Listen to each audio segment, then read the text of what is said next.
মুনিকে দেখে প্রভু রামচন্দ্র বসার আসন দিয়ে যেই না প্রণাম করতে গেলেন, মুনি বললেন, দাঁড়াও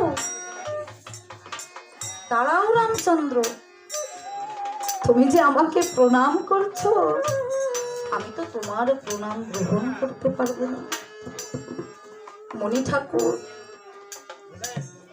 আমি কি এমন অপরাধ করেছি যে আমার প্রণাম আপনি গ্রহণ করতে পারবেন না? শোনো রামচন্দ্র,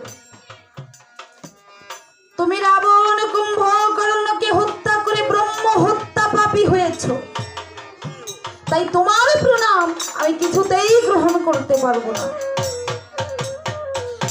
মুনি ঠাকুর, ও মুনি ঠাকুর, রাবণ কুম্ভকর্ণ ওরা তো রাক্ষস ছিল, তাহলে ওদের হত্যা করে আমি কেমন করে ব্রহ্ম হত্যা পাপী হলাম?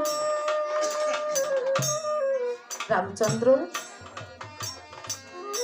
রাবণ কুম্ভকর্ণ ওরা রাক্ষস হলে কি হবে?